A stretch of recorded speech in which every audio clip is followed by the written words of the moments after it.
नमस्कार, मी अतुल गजानन कदम, न्यूरोथेरपिस्ट. नमस्कार, मी लतिका जिजाबा घुले, संगमनेर.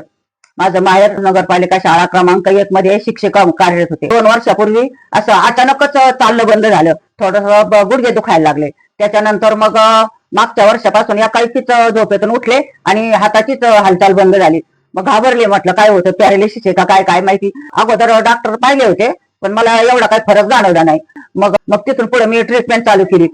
तर तो माझा हात अजिबातच हालत नव्हता. मला कपडे पण घालता येत नव्हते, आंघोळ पण व्यवस्थित करता येत नव्हती.